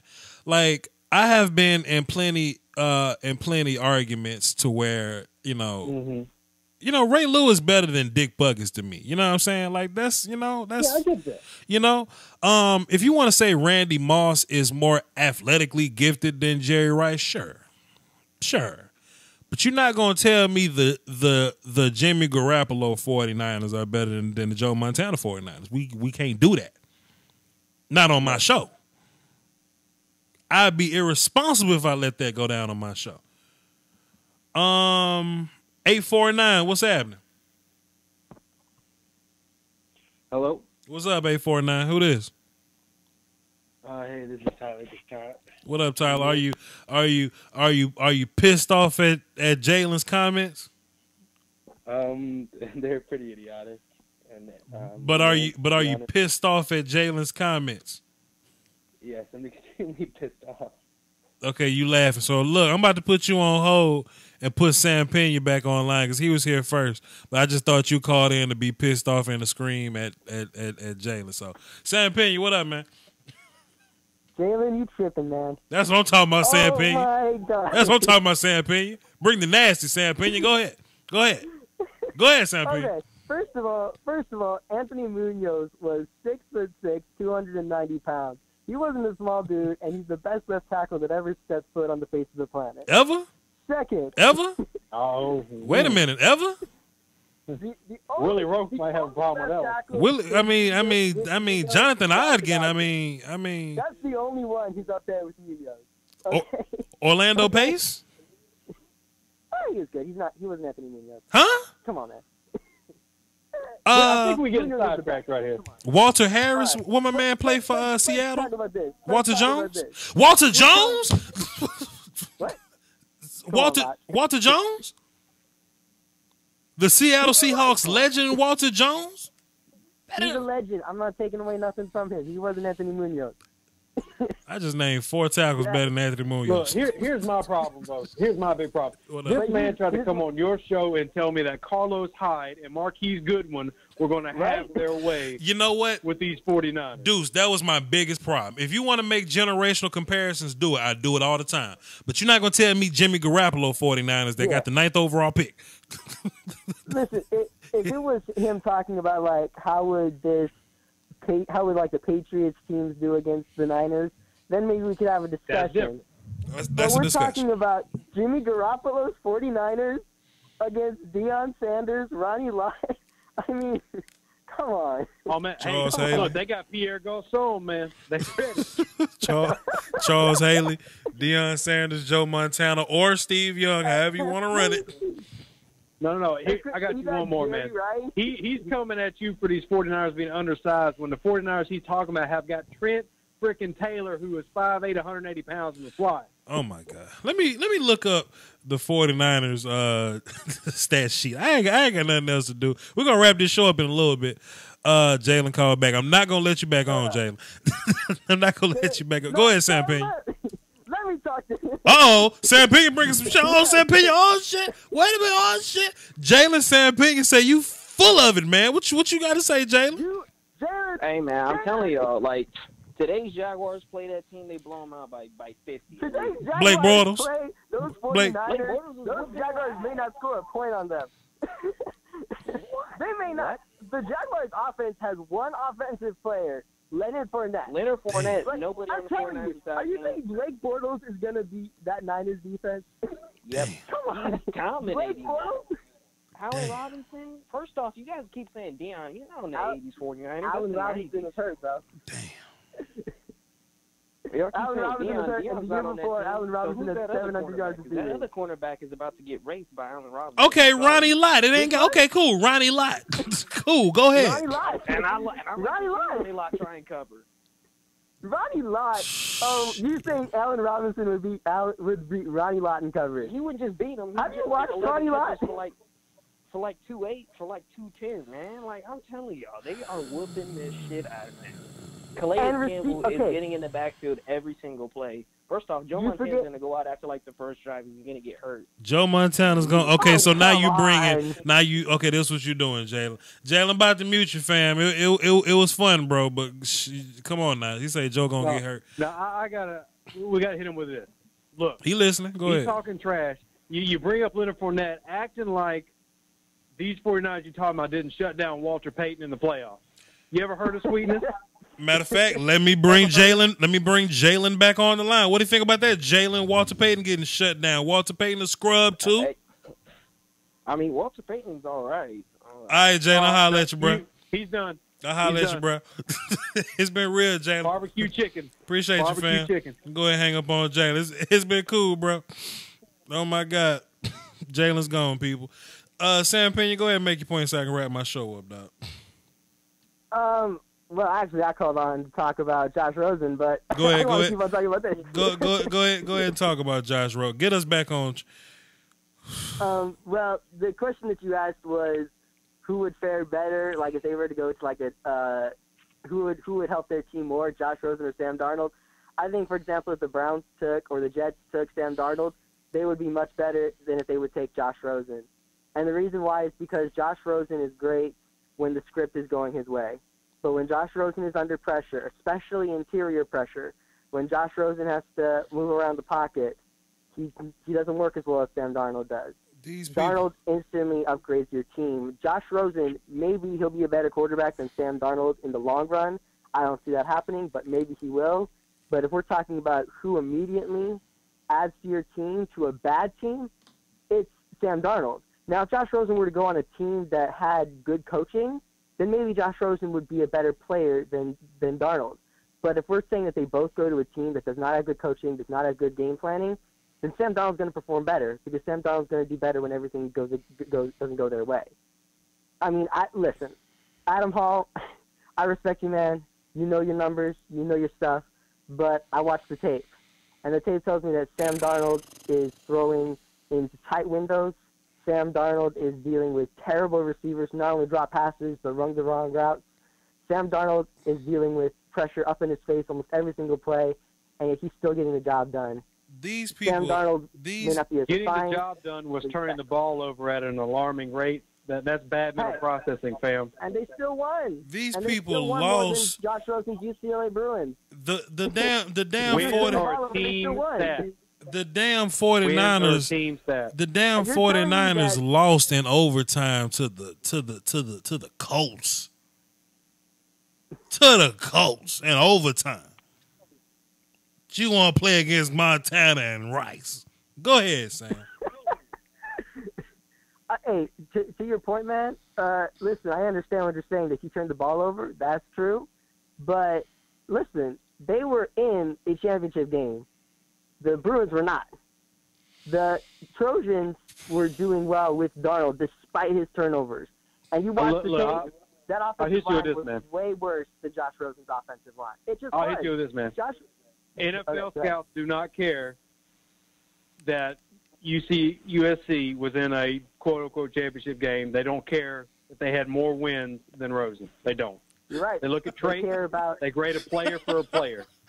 Rosen's right. And they care about Darnold's ability to throw deep, which Rosen doesn't have as well. That's what they care about. They care about Rosen they care has about the him best making the big mechanics boy of any throws. quarterback in this class. Agreed. They care about Darnold trying back shoulder fades. They care about Darnold trying to hit guys inside. No. You're wrong. They don't care about trying. They care about succeeding at something. Sam Pinion, let me just mute you real fast. Deuce. Jalen in the comment section. He in the comment section talking about the Seahawks now. I like how he keep finding better teams, right? He start with the 49ers. Then he say Jacksonville. Then he say Seattle. Then he say... Look, it's not going to be long before we're playing against the 1950 Browns with Paul Brown. So. The AFC Pro Bowl team will smash the damn 49ers. He's going to be talking about the 1967 Saints couldn't beat the Patriots. No, of course they couldn't. That's funny, man. We got one more call that we're going to wrap this thing up and get to the plugs, man. Matter of fact, Dan, hang tight. Let me run one more ad because I'm Hollywood, and we going to get right back to the show to wrap this thing up. Hold on, y'all. Do you like taking money away from your favorite content creators? And people often ask the best way to support the channel directly. I tell them that subscribing to my Patreon. Just $1 a month would increase production and the frequency of uploads. Basically, that means more content for you. For less than a bag of almond M&Ms, you can support the channel, call dibs on requests for future videos, and you can have access to Patreon exclusive material like my throwback film sessions. That's patreon.com/Vach Lombardi. I appreciate the support. Doski Woski. Salute. With the Mega Man theme music in there. We right back at it. Hey man, don't forget to subscribe to that Patreon, man. It's more important than food, water, and threesomes. Sports Fan Entertainment Daniel. What's up, brother? What you got for the show? Doing well, man. Doing well. It seems like I can't have it seems like I can't have a show without Jalen getting into an argument with somebody. You know what I'm saying? Well, you know that's his thing. Oh, look, he's saying Jim Brown is trash now. So I'm about to block Jalen. What you got for the show, Dan? Well, I'm not sure if anyone's talked about this yet, but so you saw the whole thing this morning about how a bunch of teams asked Lamar Jackson to try out at a receiver, right? And then you saw this afternoon they asked him if any team had talked to him about that, and they hadn't. So what I'm thinking is, this whole thing seemed really ridiculous from the start. So I kind of think it was just a media thing the entire time. It probably was a media thing to get his reaction or to see was he gonna fold? Was he gonna be like, hell nah, put me at quarterback. I'm a damn competitor. I'm gonna win you ball games at quarterback. I think that's what they want to hear Lamar Jackson say. Or will he just comply at receiver? I don't really think anybody's trying to play Lamar Jackson at receiver, but yeah, I'm just thinking it was a whole media conspiracy thing. Hey man, the draft Illuminati do what they want to do. It sucks, but it is what it is. This is true. What else you got for the show? By the way, what do you think of him not running the 40? About Lamar Jackson not running the 40? He don't need to run a 40. That's what it, Yeah, I mean, I'm like, you can tell he's fast. Like, it's And not to like be fair- he's gonna run the 50. And to be fair, since we're on this topic, Sam Darnold really don't need to throw. Like we don't question whether Sam Darnold can throw. We question his decision making and why he do dumb shit in pivotal moments and protecting the football. That's our questions about Sam Darnold. We don't have a question about him throwing. Like, so we'll see him throw at Pro Day or whatever. But I mean, I want to see people where we need to see him at. Now, if it's up to me, I think we need one-on-one drills in the damn combine. So we need to have quarterback. We need to have quarterback, receiver, and DBs all going one day, and just one-on-one that shit all day. That's the only drill I need to see. Yeah, it's me. Man, that would be so fun to watch as well. Anyway, what you got from the combine today, sports fan entertainment, Dan? Well, obviously Saquon tore it up, but that's pretty obvious, and I'm sure you've already talked about that. One thing I do want to mention, Sony Michel putting up a little bit of a disappointing time. Yeah. I watched his 40 in slow-mo, and his running motion was not at all designed for straight line speed.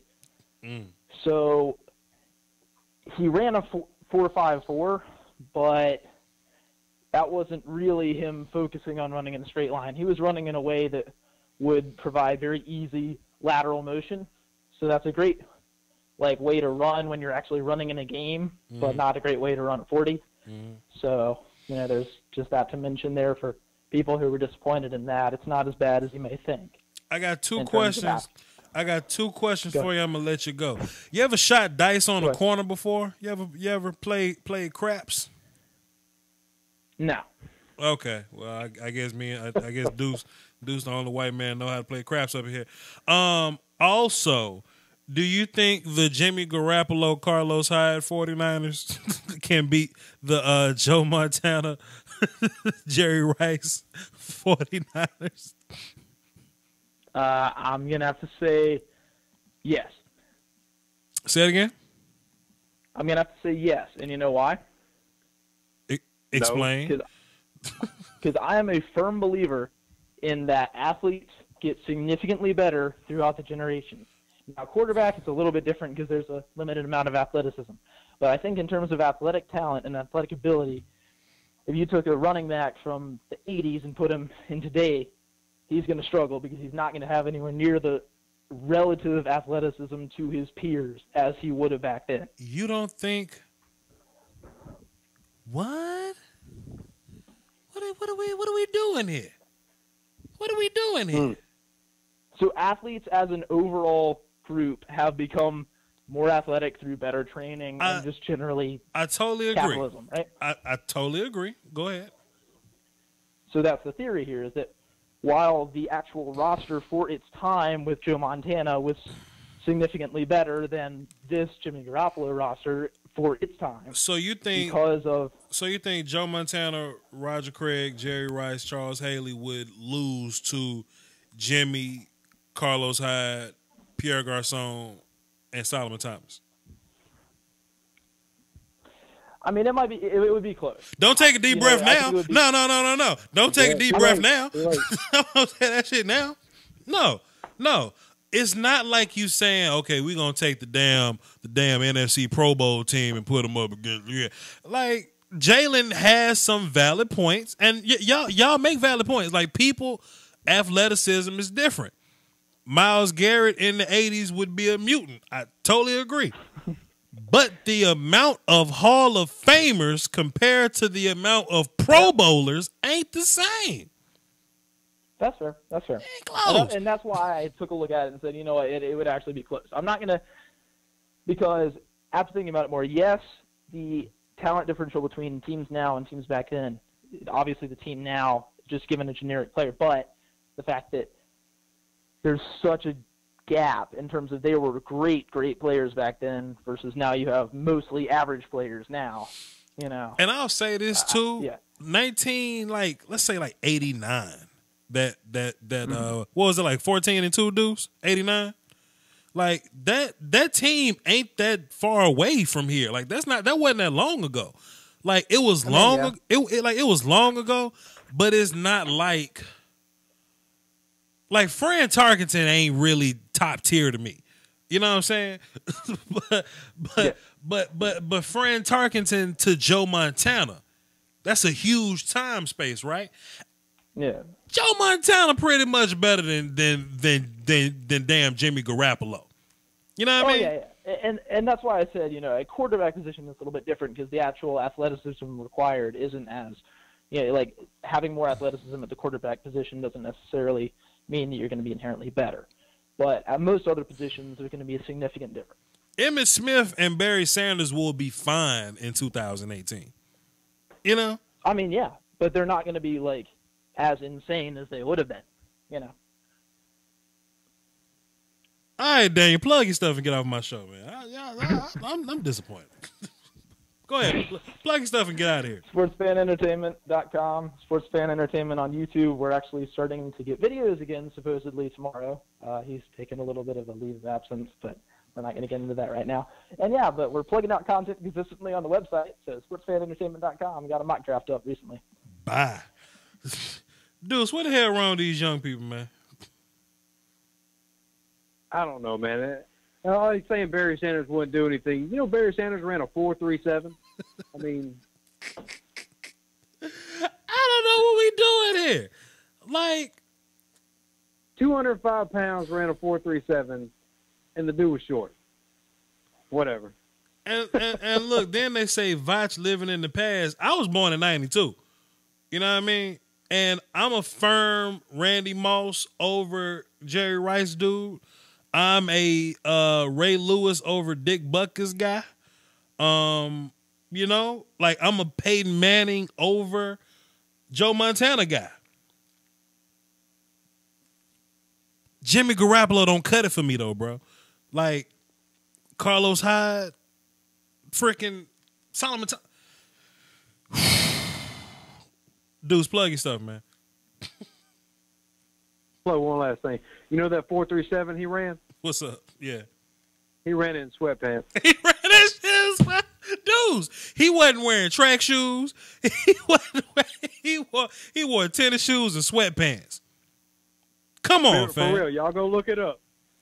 Feel free. Jill Brandt wrote an article on it, I'm pretty sure. Sweatpants. Tennis shoes and sweatpants. Whatever. Yes, Emmitt Smith would be good today. Come on, Jay. Dudes, plug your stuff. All right, look, guys. Y'all can check me out on Twitter, @RevDeuceWinham.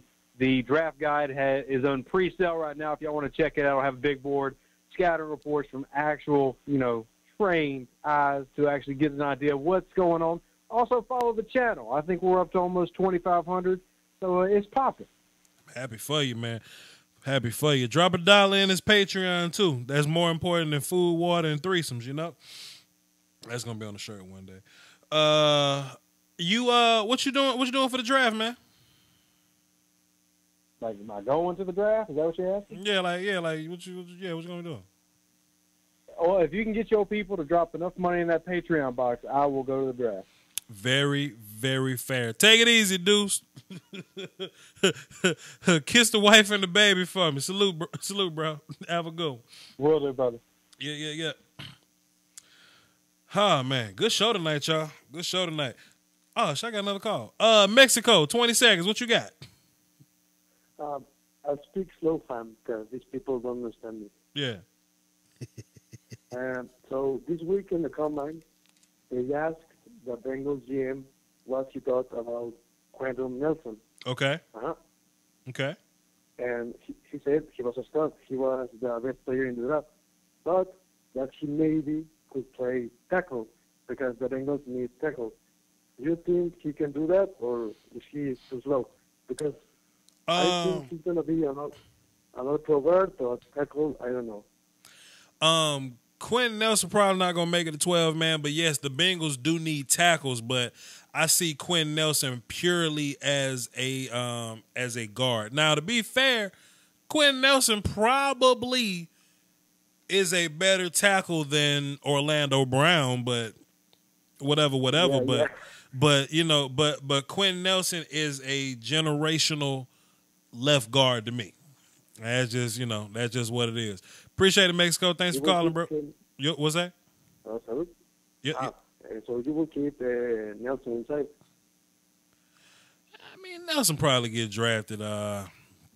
Realistically, man, I don't see Nelson getting past like Tampa Bay or whatever. But you know, it is what it is. Hey, man, everybody. I ain't even touch on all my talking points. When do y'all want to have the I Have a Dream stream? In case you don't know what the I Have a Dream stream is, a couple of weeks ago, about a week ago, I was like, I want to have an open platform for anybody that goes against the grain to follow their dreams, to do what they want, to be great in their own way and not necessarily go through a cookie cutter type of way of being successful, you know? So if you are a rapper, if you develop apps, if you have clothing, I don't know shit. If you're a clown and you juggle, whatever your entrepreneurial situation is, I want to do a I Have a Dream stream. So if you're a rapper, come through, spit some bars. I'm giving you free publicity. If you got an app, come through, plug your app. You can sing if you want to. If you a comedian, make me laugh. I got jokes. I'm giving you my free airway. I mean, how many people watch these live streams? Like live plus on demand or whatever. I probably end up with like 3,000 views on these videos. So that's 3,000 videos that, 3,000 people that probably wouldn't have never seen you at first. So Conrad Tokyo, Jay the Eagles fan from Arizona, get your bars together. Get your sales pitch. This ain't necessarily Shark Tank, but I do want to give people an opportunity that to go against the grain and sell yourself, man. And we'll Google you, look you up, we'll put stuff up on the screen, just so I can help people be great, like I'm trying to be. Vach, I'm gonna advertise the ability to tell how ass the NFL was in the 70s. All right. Jayla keep changing up, man. All right, so with that being said, hey man, thanks for being here. Put some ass whoop on that like button. Subscribe if you haven't. I'm sure y'all have, but I know all of y'all haven't hit that bell to become a part of the notification squad. So please, y'all, hit me up on that. If y'all want to debate 80s versus 2000s football, I don't know, we can run that too. And don't forget about the Patreon, man. Shouts out the Fan Drafted app, all that type of stuff, man. Vach, I'm gonna advertise my draft guide. Sure, call in and advertise your draft guide. Whatever. You got a YouTube page, whatever. Do your thing. If you got a dream, I'm trying to support you and help y'all be great like I'm trying to be. All right. With that being said, y'all hold it down for the Doski, Woski, and the Peasky Whiskey. I'm Vach Lombardi, and I am gone. Salute.